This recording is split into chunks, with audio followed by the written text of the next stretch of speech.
Hello, good afternoon. I know this is the age of the internet. In fact, the very fact that you're watching this on YouTube means that anything printed is kind of relegated to obsolescence. But I can't deny the fact that there's still a place for books in this day and age, even though you may be reading this on a ebook reader or on your computer or tablet or even on your phone.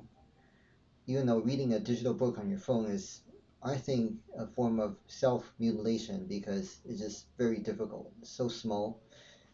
It's not good for your eyes. But today's episode, we're going to talk about some of the books that I found to be extremely useful. Granted, these books, I think I bought these books decades ago when I first started seeing patients with ADHD, and back then internet didn't have nearly as many resources and ebooks wasn't so prevalent back then. And these books you may not be able to find digital version of them because they may be out of print, but you probably can still get them from Amazon. So let's get right to it. There are three books that I want to talk about today. And there's one more author, I should say, that I don't have any books for because I think back then I just checked it out from the library. Let's talk about that first. Barkley. This is a well-known author to those who are familiar with literature for ADHD. Russell Barkley is considered one of the foremost authority on ADHD. He has vast clinical experience in helping children and people with ADHD, and he has published numerous books on the topic. So it's highly recommended. I don't have any specific title in mind right now because I read multiple of his books, but I would say you can't go wrong with reading something written by Russell Barkley. And next is a book called Scattered by Gabriel Mate. I think that's how you say his name. He is a medical doctor, as you can see, the MD right here. And it's called How Attention Deficit Disorder Originates and How You Can Do About It. This is a very practical guide. I think this is one of the first books I read when I first started seeing patients with ADHD. And, and the main reason I was self-educating when I started because we actually received relatively little training back in pediatric residency. ADHD was relegated as an afterthought.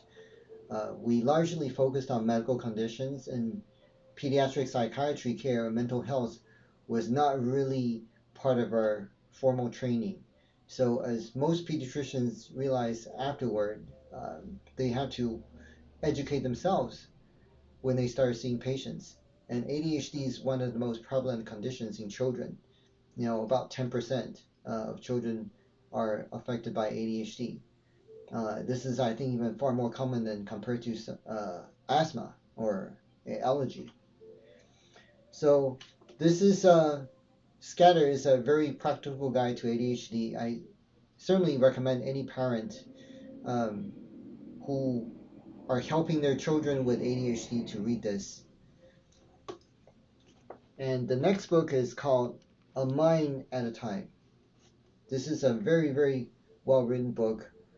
The author, Mel Levine, also a medical doctor, is one of my idols because he is just so caring and he is uh, very effective at sharing his clinical experience with the readers.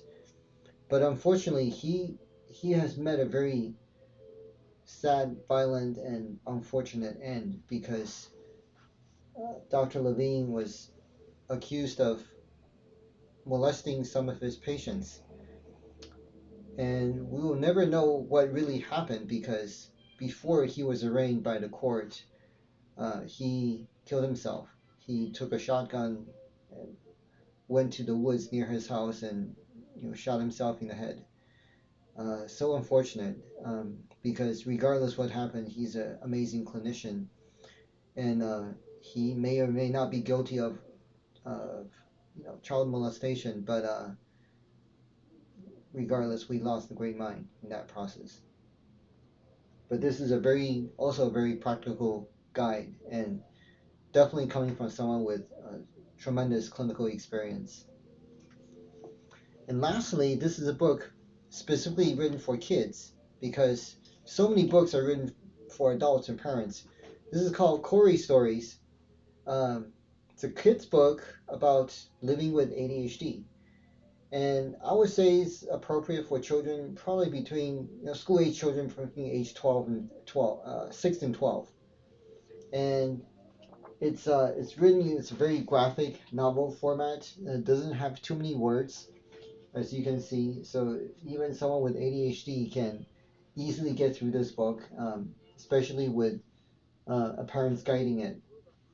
But it's very nice. It puts things in simple terms that's easy for the kid to understand, and also it ends on a very positive note. So which is always helpful, because I think um, someone with ADHD, their lives are already filled with negativity and the struggles of daily living. That they certainly could use some positive thoughts and messages for them. So these are three books I often recommend for my patients.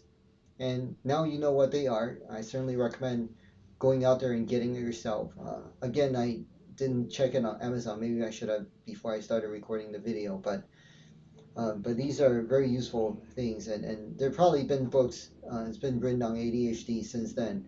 In fact, I was thinking about writing a book on ADHD, except the market is already so saturated that when I contacted um, my agent, my literary agent, she said there just wasn't a market for it, and no publisher seems to be very interested in getting another ADHD book at this moment. So instead of writing a book, I created this channel instead. I think I may probably reach far more audience in this format than if had I written a book for it. I did write two other books, as you may know from watching some of my other videos. I wrote a book about childhood vaccination. I also wrote a book about general pediatrics.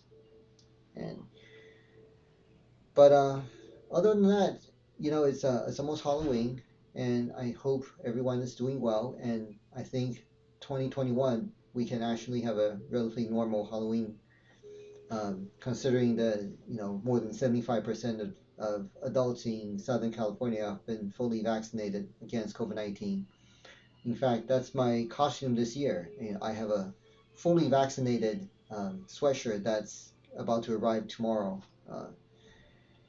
And I'll not only wear that sweatshirt as part of my Halloween costume, but I also use that opportunity to start a conversation about the importance of getting vaccinated against COVID-19.